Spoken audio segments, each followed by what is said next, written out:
Meanwhile, as we spoke about Prime Minister Narendra Modi meeting with the Paralympics, the contingent there, the interaction which is now taking place, let's take a look at what all happened when this meeting happened at 7 LKM. बहुत लोग को बोलता है हमारा brand ambassador कौन है? हमारा मोदी जी हमारा ब्रांड एम्बेसडर।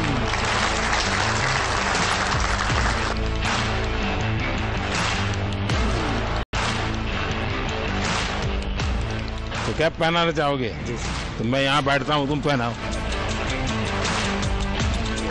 तुम मुझसे बड़े हो, दिखाई दे।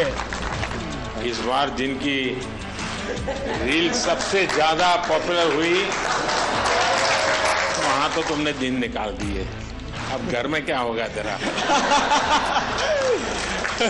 सिमरन सर, ये जितना अच्छा बन के दिखा रहा है इतना है नहीं। कभी ना कभी ऐसे प्रेशर आता रहता है कि आपको परफॉर्म करना है। जब आप बोलते हो कि आप जाओ बस खेलो, हाँ जीत हार तो लगी रहती है, पर नीचे वाले ये सब ऐसे लगते हैं अरे देख लेंगे।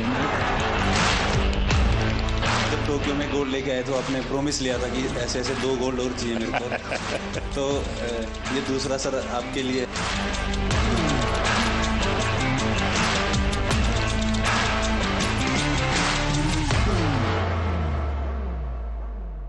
आज मुझे आपको सुनना है, आप लोगों के क्या अनुभव रहे, वहाँ सबसे मिलते होंगे, कुछ न कुछ अच्छी बातें हुई होगी, वो मैं जरा सुनना चाहता हूँ। सर नमस्ते, हर हर महादेव सर। हर हर महादेव। सर मैं ब्लाइंड जूडो से कपिल परमार 60 kg खेलता हूँ सर, और मेरा एक्सपीरियंस ये रहा कि मैंने बहुत ज़्यादा कंपटीशन खेल लिए थे 2021 से लेके, तो मैं 16 कंपटीशन खेले सर, जिसमें मेरे 14 में मेडल थे, जिसमें 8 में मेरे गोल्ड थे, ब्राउन सिल्वर। एशियन गेम में भी मेरा सिल्वर था, वर्ल्ड गेम में ब्रॉन्ज था, और वर्ल्ड चैंपियनशिप ब्रॉन्ज था। तो सर मेरा डर निकल गया था, ओलंपिक का इतना प्रेशर नहीं था क्योंकि मैंने कॉम्पिटिशन बहुत ज़्यादा खेल लिए थे सर। तो सर मेरा एक्सपीरियंस ये है कि थोड़ा सा प्रेशर था। तो हमारे देवेंद्र भाई साहब, झांझड़िया जी भाई साहब ने मेरे से एक बात बोली थी कि अपने को अपना बेस्ट देना है। बोला था कि जो आप प्रैक्टिस में करते हो वही आपको करना है। और सर मेरे कोच हैं, उनका भी, मेरे मनोहर अंजार जी, उनका बहुत आशीर्वाद दिया, क्योंकि हम लोगों को संभालना मुश्किल ही नहीं नामुमकिन है। क्योंकि सर हम हर कहीं टकरा जाते हैं और कोई हमसे आके टकरा जाता है। तो मैं उनसे पूछता हूँ कि आप ब्लाइंड हो कि मैं ब्लाइंड हूँ।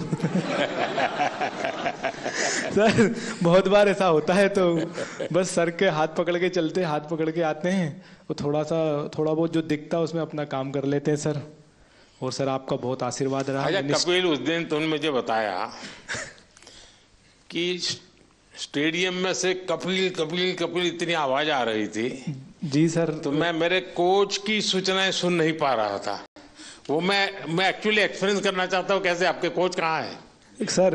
हाँ जरा बताइए क्या मुश्किल होता है। सबसे अहम बात है ब्लाइंड जूडो में कि जो इंस्ट्रक्शन हम लोग बाहर से देते हैं, जो इनको सिखाया जाता है, उसमें हम लोग एक कोडिंग करते हैं कि जब हम जाएंगे तो ये बोलेंगे तो तुम्हें ये करना है, क्योंकि वहां दिखता तो है नहीं कुछ।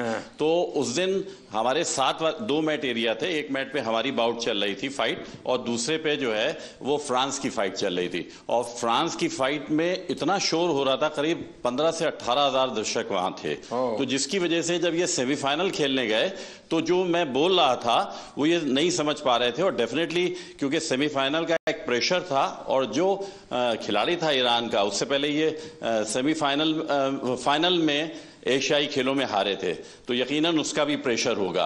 तो इस वजह से ये उस दिन हमें भारत के लिए गोल्ड मेडल नहीं ला पाया। तो सामने का जो कोच होगा वो भी अपने प्लेयर को इसी प्रकार से सूचना करता होगा? जी, वो भी। अब ये डिपेंड करता है कोच टू कोच कि वो, जैसे हमारा इनका टाइप, जो भी हमारे कोचेज और जो खिलाड़ी उनके साथ ये है कि हम लोग ये देखते हैं कि कौन किस तरीके से सिखाता है, तो हम डिफरेंट उसकी जो है सोच में, मतलब कोच को भी औरों से अपने आप को अलग सीक्रेट रखना पड़ता है। बिल्कुल। अच्छा। क्योंकि वही चीज हम कहेंगे वो कहेगा तो फिर नहीं समझ पाएगा। अच्छा, आपको अगर इसको कहना है कपिल को जी कि कपिल बाएं ओर से ठोको, तो क्या बोलेंगे?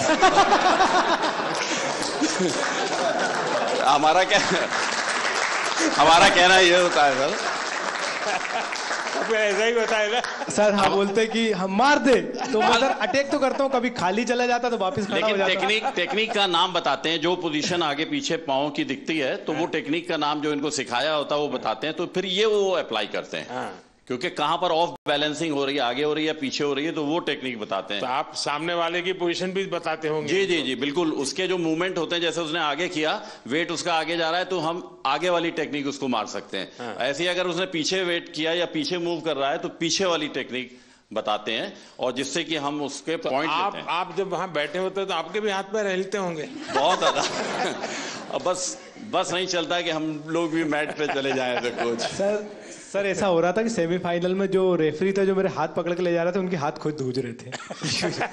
क्योंकि बड़े मैच में उनको भी डिसीजन गलत दे दिया, जैसे तो थर्ड एम्पायर रहता है पूरा, उसके बाद ही बताया जाता है, पर मेरा डिसीजन बहुत जल्दी दे दिया था रोल करके। वो मेरी भी गलती रही कुछ, सेमीफाइनल में मैं दब गया, पर नेक्स्ट टाइम मैं सर आपसे वादा करता हूँ 2028 बहुत में। अच्छा कर रहे हो, बहुत अच्छा कर रहे हो, बहुत बधाई हो। Thank you sir, thank you so much. जय हिंद सर, मैं एक सोल्जर हूँ और मेरी वाइफ है सिमरन शर्मा, और एक मेरे पास प्रीति है। मैं एथलेटिक का एक कोच हूँ, पैरा एथलेटिक का। तो मेरे दो एथलीट है, दोनों 100 और 200 मीटर करते हैं, और फर्स्ट टाइम जो एथलेटिक में ट्रैक में मेडल आया है सर, मेरे ही एथलीट लेकर आए हैं अभी, और 3 मेडल आए हैं। हमारा काफ़ी वहाँ पे सीखने को मिला सर, जैसे कि वहाँ पे हमारा 100 मीटर में एक इवेंट में मतलब 2 मेडल आ गए, तो 2 मेडल एक ही रूम में 2 एथलीट हैं 100 मीटर के दोनों पहली बार खेलने जा रहे हैं, देश के लिए पहली बार मेडल जीतने के लिए जा रहे हैं ट्रैक में। तो जब 2 मेडल एक रूम में रखे हों और दूसरे खिलाड़ी का भी इवेंट भी नहीं हुआ हो, तो उस प्रेशर को मैं as a coach, as a husband, मैं कैसा फील कर रहा हूं, मैं उसको समझ रहा हूं। दूसरा एथलीट जो है उसका गेम भी नहीं हुआ और उसमें 2 मेडल रखे हैं, हाई प्रेशर है वो कि भाई मेरा तो मेडल भी नहीं आया, उसके 2 मेडल आ चुके हैं। तो उसको उससे बाहर निकालने के लिए बार बार उसको मुझे एंगेज करना पड़ रहा था, बहुत बिजी रखना पड़ रहा था पूरे दिन। तो वहां से बहुत कुछ सीखने को मिला। हम 100 मीटर में हार गए सर। अच्छा, वहां तो तुमने दिन निकाल दिए, अब घर में क्या होगा तेरा? सिमरन? सर ये जितना अच्छा बन के दिखा रहा है इतना है नहीं। मैं जब हम यहाँ पे आए थे तो यहाँ से जाने से पहले बात हुई थी, एक्चुअली हम दोनों में ये बात होती थी कि ट्रैक को पहला मेडल कौन देगा। तो फिर जब इवेंट लिस्ट आई तो उसमें पता चला प्रीति का इवेंट पहले है, तो हम श्योर हो गए थे कि पहला मेडल तो यही देगी। तो जब हम यहाँ पे आए तो उससे पहले ये गज्जू मतलब ये कोच बोल रहे थे कि तुम्हें 1 महीने का रेस्ट दिया जाएगा। फिर उसके बाद जब अभी हम यहाँ पे आए, अभी हम सुबह ही बात चल रही थी, तो सुबह मेरे से बोल रहे थे कि एक वीक का रेस्ट मिलेगा और उससे ज्यादा का नहीं मिलेगा। तो मैंने बोला क्यों नहीं मिलेगा, तो बोल रहे ब्रॉन्ज मेडल पे इतना ही मिलता है।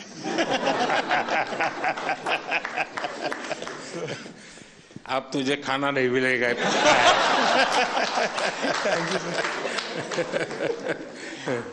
ये मेरा तीसरा पैरालंपिक था।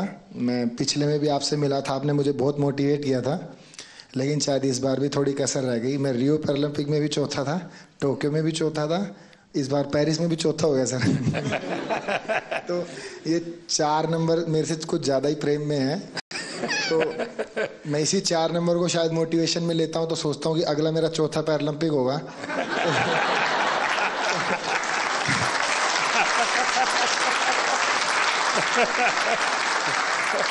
तो शायद चौथे में मैं कुछ करूं।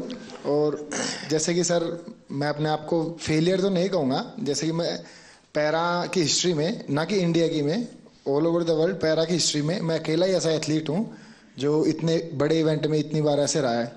तो फिर मैं कहीं ना कहीं सोचता हूँ कि ओलंपिक में ऐसी कई हिस्ट्री हैं, जैसे कि एक डिस्कस थ्रोअर भी हैं फ्रांस की, जिनका 5वें ओलंपिक में सिल्वर मेडल आया। एक ट्रिपल जंपर भी हैं, शायद यूएसए के हैं, कहाँ के हैं, उनका 5वें ओलंपिक में मेडल आया।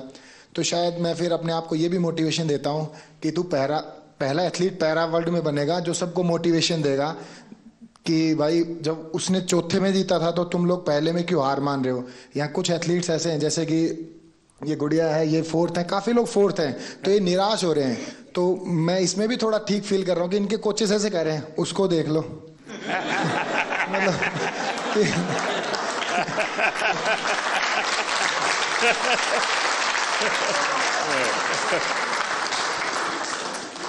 देखिए, मैं समझता हूं कि आपका ये जो जीवन की तरफ देखने का दृष्टिकोण है ना, वो शायद आपकी सबसे बड़ी ताकत है। आप तो एक नया लॉजिक निकालो कि मैंने दुनिया को इतना दिया है कि मेरे रहते हुए अब तक 9 लोगों को आगे किया है मैंने, चौथे पर रह करके। सर कोई बात नहीं, मतलब अभी समय नहीं है, बट इस बार जो रहा है वो शिष्यों का समय रहा है। हम 3 एथलीट हैं ऐसे जो अपने शिष्यों को सपोर्ट कर रहे हैं। तो देवेंद्र भाई साहब हैं, इनके शिष्य का गोल्ड आया है, और एक और है सोमन राणा है, उनके शिष्य का ब्रॉन्ज आया है।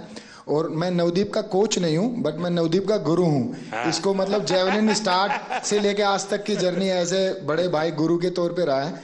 तो इस बार मैंने नवदीप को दे दिया कि इस बार तू ले जा, लेकिन अगली बार सर जरूर पूरा प्रॉमिस करता हूं मेरा रहेगा। और सर बीते 3 ओलंपिक जितने भी पैरालंपिक मैंने देखे हैं उसमें मैंने ये फील किया है कि जैसे कि सभी लोग बात करते हैं ये कंट्री इतनी बड़ी है तो एक्सपेक्टेशंस पहले लेके जाते हैं, बहुत तगड़े गेम्स होंगे, बहुत तगड़े गेम्स होंगे। लेकिन सर मुझे ऐसा बिलीव है अगर इंडिया 2036 का ओलंपिक पैरालंपिक करवाती है तो मुझे नहीं लगता धरती का उससे तगड़ा इवेंट कहीं पे हुआ होगा। तो सर हम उसमें भी उसमें पूरी कोशिश करेंगे कि बुढ़ापे में भी देवेंद्र भाई साहब को एक आइडल मानते हुए अपने 8 गोडों को बचाते हुए उसमें कोशिश करेंगे उसमें भी खेल पाए। नहीं, आपका जीवन के तरफ देखने का एक दृष्टिकोण है, ये अपने आप में बहुत ही इंस्पायर करने वाला है कि भाई मैं आगे भी कुछ करूंगा और करके रहूंगा। मैं आपको बधाई देता हूं। Thank you sir. नमस्कार जी। मैं मेंटल कोच हूँ राधिका सिंह, शूटिंग टीम के साथ। और आप कह रहे थे कि अपना हमारा एक्सपीरियंस शेयर करें। सबसे ज़्यादा ज़रूरी है एक ग्रुप की मोहब्बत एक दूसरे के लिए। तो शूटिंग टीम में कोई एक दूसरे से compete नहीं कर रहा है, सब अपने आप से compete कर रहे हैं, तो वो आगे बढ़ रहे हैं। और जितनी भी उनकी क्षमता है, जितनी भी उनकी तैयारी है, उसके आगे वो अपनी वीकनेस नहीं देते, स्ट्रेंथ नहीं देख रहे, वो अपनी स्पोर्ट के लिए मोहब्बत देख रहे हैं। तो ये बहुत बड़ी बात है कि हमारी टीम बहुत जुड़ी हुई रही। और ऑल्दो मैं एक ही इवेंट के लिए 2 बच्चों को तैयार कर रही थी, कोई कंपेटिटिवनेस नहीं था उनमें। तो ये बहुत बड़ी ताकत है कि हम आपस में मोहब्बत से आगे बढ़ें, और वो मोहब्बत स्पोर्ट में दिखती है। सर नहीं, आप ये मेंटल हेल्थ को करती हैं तो उसमें क्या क्या करती हैं? सर जो सबकॉन्शियस माइंड है, 90% जो दिमाग होता है, उसमें कोई कमज़ोरियां हैं तो उनको चेंज करना, और जो आपकी स्ट्रेंथ है उनको आगे लाना, अपनी पर्सनालिटी से जोड़ना और अपने आप को आगे लेके जाना। नहीं, कोई इन लोगों का योगा का संबंध, कोई मेडिटेशन का संबंध, सर ऐसे कोई स्पेसिफिक ट्रेनिंग वगैरह आप लोगों ने योगा भी है हमारे टीम में, एक योगा भी कराते थे। तो रोज सुबह मेडिटेशन होती थी, रोज शाम को जो भी सीखते थे बच्चे वो रोज दोहराते थे, मतलब रोज मेंटल ट्रेनिंग करते थे अपनी। तो वो टाइम उनका रेंज पे प्रैक्टिस, उनका योगा से प्रैक्टिस, मतलब टीम में बहुत ऑर्डर रहा सर। तो दुनिया के बहुत देशों के स्टूडेंट्स खिलाड़ी होंगे जो योगा मेडिटेशन नहीं जानते होंगे जी। तो हमारे लोगों का क्वालिटी में क्या फर्क पड़ता है? जी बहुत फर्क पड़ता है, बिकॉज आप अपने अंदर के दिमाग को जब कंट्रोल ले आओ तो आप अपनी गेम को बहुत आगे लेके जा सकते हो। तो ये आपने भी बहुत अच्छा किया है कि योगा हमारे कंट्री में बहुत बढ़ाई है। और आई थिंक स्कूल्स में सर इसको आप सब्जेक्ट बनाएं, बिकॉज इसमें जो साइंस में जो शक्ति है वो किसी और चीज़ में नहीं है। बधाई हो। Thank you sir. और कोई? हाँ, पहले तो बहुत बड़ी खुशी की बात कि कपिल ने ना ही पैरा जूडो में जबकि एबल जूडो में भी पहला भारत को मेडल दिया है। अब तक एबल या पैरा जूडो में कोई मेडल नहीं था। और कपिल के नाम एक और हिस्ट्री है कि visually impaired in any game का पहला मेडल भी कपिल ने इंडिया को दिया है। सो हम सब लोग को उसकी बधाई। हमारे जो जूडो के टॉप शॉट्स हैं वर्ल्ड के, उन सब लोगों ने पर्सनली पोडियम से उतर के आके हम लोग को कंग्रेचुलेट किया, बोले we didn't expect such a quick uprise in para judo, so hats off to you guys. And sir वो हम लोग अकेले नहीं कर सकते थे, साई OGQ phenomenal support हम लोग को मिला है, and of course the government of India, I mean needless to say। तो sir thank you so much। and जितने और कोचेस हैं UK, USA, जो हम लोग के अच्छे फ्रेंड्स हैं, कोरिया, वो सब लोग आए, बोले we knew you were going up ahead but we didn't realize it's gonna be so soon। so we felt very proud. And thank you to the entire team that is backing us up. Thank you so much, sir. बहुत बहुत बधाई। मैं संदीप चौधरी जी के लिए बात कहूँगा। गिरते हैं शायद सवार ही मैदान जंग में, तिफल क्या जो घुटनों के बल चलते हैं। तो ये आपने सबको ये बताया, जो घुड़सवार होता है वही गिर सकता है, बच्चे कभी नहीं गिरते। तो मेरा आपके लिए बहुत बड़ी और सर मैं हरविंदर के लिए बताऊंगा। शीतल हरविंदर, मैं आर्चरी से हूँ। तो जैसे मैडम ने बताया कि जूडो में हरविंदर का पहला आर्चरी एबल और पैरालंपिक में फर्स्ट मेडलिस्ट है, टोक्यो में ब्रॉन्ज, और अभी हिस्ट्री में फर्स्ट इसका मेडल है, जो एबल के बराबर शूट करके है 28, 28, 29। लास्ट एरो आपने देखा होगा सर, बिल्कुल क्लोज टू था। अगर वो 10 लगता तो हम किम वूजिन और अपना ब्रैडी एलिसन के बराबर शूट कर देते। नमस्ते सर, मेरा नाम अमीशा है और मैं उत्तराखंड से हूँ। ये मेरा पहला पैरालंपिक था और मैं बहुत ग्रेटफुल हूँ कि मुझे 2 साल में मैंने अपना गेम स्टार्ट किया है। 2 साल ही हुए हैं और 2 साल में मैंने लाइफ में इतना बड़ा एक्सपीरियंस लिया, मुझे बहुत ज़्यादा कुछ सीखने को मिला। And thank you to my coach, जिन्होंने मुझे कॉन्फिडेंस दिया कि मैं कर सकती हूँ, क्योंकि मैं बहुत डरी हुई थी। तो आपने कहा था कि वहाँ लोगों को ऑब्जर्व करना, उनसे लोग डरते होंगे। हाँ, पहले आप डर रही थी, अब लोग डरते होंगे। तो आपने कहा था कि लोगों को ऑब्जर्व वगैरह करना है, तो मैंने वो भी बहुत किया और बहुत कुछ सीखने को मिला है। परिवार में से क्या रिस्पांस है अब? परिवार के, तुम्हारे फैमिली के लोग क्या कहते हैं? अब तो फैमिली बहुत खुश है और वो पहले से ही सपोर्ट करती थी, लेकिन अब और ज़्यादा सपोर्ट, और ज़्यादा दे रहे हैं। नमस्ते सर, मेरा नाम सुमित अंतिल है और मैं back to back 2nd gold medal है सर मेरा।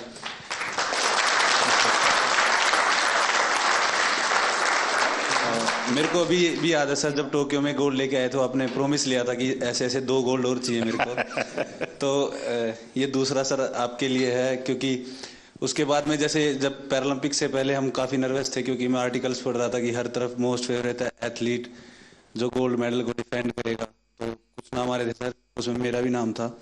बट जब 20 अगस्त को आपसे बात हुई तो वही पल याद आ गया सर, टोक्यो वाले, कि अब की बार फिर से अच्छा करना है। और हमारे साथ में मेरी पूरी टीम है सर, मेरे फिजियो, मेरे कोच, जो आप, हम सभी की तरफ से सर आपका बहुत बहुत धन्यवाद। क्योंकि हमें ये लगता है सर कि मेडल लेके आएंगे तो आपसे मिलेंगे, आपसे पर्सनली बात करेंगे, तो बहुत बहुत धन्यवाद सर आपका। जैसे हम सारे लोग मोस्टली स्पॉन्सर्ड एथलीट हैं गवर्नमेंट से, डिफरेंट ऑर्गेनाइजेशन से, तो वहाँ से कभी ना कभी ऐसे प्रेशर आता रहता है कि आपको परफॉर्म करना है, ये सारी चीज़ें। जब आप बोलते हो कि आप जाओ बस खेलो, हाँ जीत हार तो लगी रहती है, पर नीचे वाले ये सब ऐसे लगते हैं, अरे देख लेंगे इन्हें क्या जाता है। और जब अपने देश का प्रधानमंत्री हमें मोटिवेट कर रहा है तो ये बहुत छोटी चीज़ लगने लगती है। और लास्ट टाइम सर मैं आपसे बात की थी, मैं टोक्यो उतना अच्छा नहीं रहा था मेरा, उसमें मेरा 8वां रैंक रही थी। फिर मैंने आपसे एक क्वेश्चन पूछा था कि आप जब विदेशी जगह पे जाते हैं आपका एक्सपीरियंस कैसा रहता है, आप नर्वस फील करते हैं, क्या करते हैं? तो जो आपने जवाब दिया था कि आपके साथ आप पूरा देश एज ए रिप्रेजेंट करते हो तो आपको कॉन्फिडेंस, ये सारी चीज़ें, तो इन्हीं सब चीज़ों के साथ आज इस बार मैं भी गया था, तो सारी चीज़ें हमें ऐसे एकदम कॉन्फिडेंस दे रही थी। वो सब लास्ट टाइम जैसा प्रेशर नहीं था, मैं अपने आप को कॉन्फिडेंट फील कर रहा था। और हमारी टीम ने, गवर्नमेंट ने, हमारे कोच साहब ने, सब लोगों ने बहुत अच्छा सपोर्ट किया और ये कॉम्पिटिशन खेल के सर बहुत मज़ा आया sir. Thank you sir. Sir नमस्कार। जो मैंने 16 साल से तपस्या की थी और कहीं ना कहीं मेरा स्टूडेंट है धर्मवीर, जिसका गोल्ड मेडल आया है। हम दोनों आपस में एक दूसरे के कंपटीटर भी हैं और उसको मैं खुद ट्रेनिंग करा के लेके आया। तो कहीं ना कहीं आपसे बात हुई थी 20 तारीख को, तो ये लगा था कि बहुत पॉजिटिव एक वाइब आई थी कि आपको अपना बेस्ट करना है। और एक कोच के लिए इससे बड़ी बात नहीं हो सकती कि हम, शायद मैं अकेला ही एथलीट होऊंगा वर्ल्ड में जो अपने स्टूडेंट के साथ कंपटीशन कर रहा था ग्राउंड में। और कहीं ना कहीं मेरी तपस्या सफल हुई सर धर्मवीर के मेडल से। और इसमें बहुत बड़ा कंट्रीब्यूशन रहा सर हम लोगों की टीम में, क्योंकि हमारी सबसे सीवियर डिसेबिलिटी है। तो साई ने और मिनिस्ट्री ने जो डिसीजन लिए, हम लोगों के सपोर्टिंग स्टाफ में आदमी बढ़ा के, वहाँ बल्कि 33% का ही रेशो था कि 33% ही लोग अंदर रह सकते हैं सपोर्टिंग स्टाफ में। तो देवेंद्र भाई जी ने बहुत अच्छा डिसीजन लिया, उसको रोटेशन में करते रहे। जब हमारे इवेंट आए, हमारे लोगों को अंदर ले आए और दूसरे लोगों को बाहर कर दिया, तो बहुत अच्छा कॉम्बिनेशन हुआ उसका, और यही फायदा हुआ कि सर हमारे इतने मेडल आए। साई का भी जैसे हमारे खाने का था, वहाँ इंडियन फूड की बड़ी प्रॉब्लम थी और वेजिटेरियन के लिए बड़ी दिक्कत थी, तो साई ने जो अंदर विलेज के अंदर ही जो खाने का अरेंज किया, वो इतनी अच्छी हेल्दी डाइट थी कि किसी को भी प्रॉब्लम नहीं आई सर। तो बहुत बहुत धन्यवाद सर पूरी टीम का, और हम लोगों को इतना मोटिवेशन करने के लिए। Thank you so much. Asian games में मैं पार्टिसिपेंट रह गई थी, मेडल नहीं जीत पाई थी। तो जब आप सबसे मिल रहे थे, मेडलिस्ट से आगे मिल लिए थे, तो आप आए और लाइन से सब जगह पे दोनों तरफ आमने सामने लाइन लगी हुई थी, तो कुछ लोगों से यहाँ मिलके आप उस तरफ मुड़ गए थे। तो बहुत नज़दीक से मैंने आपको देखा, लेकिन मिल नहीं पाई, बात नहीं हो पाई। तो वो अंदर एक टीस थी कि अब दोबारा तो मिलना ही है। और उसके लिए मैंने एशियन गेम्स के बाद जान लगा दी थी कि चाहे कुछ भी हो जाए उनसे पर्सनली मिलना ही है। तो उससे शायद मुझे इंस्पिरेशन मिली और मैं कर पाई। मेरे बच्चों को मैंने 6 महीने हो गए, मैं मिली नहीं, घर ही नहीं गई। तो मेरा बेटा छोटा है, तो उसे जब भी घुमाने लेके जाती थी मोबाइल में GPS लगा के, तो उसे पता है मोबाइल में रास्ता ढूंढ लेते हैं। तो वो ऐसे बोलने लग गया मुझे कि मम्मा आप रास्ता ही भूल गए घर का, आप GPS में फोन में लगा के घर तो आ जाओ कम से कम। तो sir thank you so much, आप लोगों का सबका बहुत सपोर्ट रहा है, आशीर्वाद रहा है, जिसकी वजह से हम लोग कर सकें। पूरी टीम का सपोर्ट रहा है, हमारे कोचेस का। तो thank you so much sir. बहुत बधाई। सर मैं शरद कुमार हूँ, मेरा ये 2nd मेडल रहा है, मैं 3rd टाइम पैरालंपिक्स। शरद और संदीप दोनों को भाषण करने के लिए बोलूं तो कौन सबसे ज्यादा अच्छा करेगा? सर ये सर संदीप बहुत अच्छा बोलता है और शायद इसलिए थोड़ा सा पोत रह गया। सर बट मैं एज एन एथलीट ये कहना चाहता हूँ कि जब से पैरा मूवमेंट स्टार्ट हुआ है मैं तब से जुड़ा हुआ इससे, और आज जिस लेवल पे सारे एथलीट्स हैं मुझे खुद प्राउड फीलिंग होता है इन सबको, जिस तरह सब जाते हैं, कोचेस, फिजियोथेरेपिस्ट, सब एक टीम। जब अब हम लोग बाहर जाते हैं तो इंडिया को अब ऐसे लोग देख रहे हैं कि एक पहले सोचते थे ये आगे आ सकते हैं, लेकिन अब पैरा में इन्होंने कैटेगराइज कर दिया कि इंडिया एक स्पोर्टिंग नेशन ऑलरेडी है। और सर ये ऑफ कोर्स साई की सबसे पहले अहमियत से स्टार्ट हुआ, और फिर हम लोग का सपोर्ट स्टाफ आने लग गए, और एथलीट्स में भी जिस तरह पॉजिटिविटी आया। और सर मेन तो एक और है, आपसे मिलने और जाने से पहले आप जब सबसे बात करते हो और फिर आने के बाद सबसे मिलते हैं, आई थिंक सारे मेडलिस्ट, सारे एथलीट यही सोचते हैं कि हमें यही मौका मिले। सर लोग पैरा को अभी तक अपनाए नहीं जिस तरह आपने अपनाया है।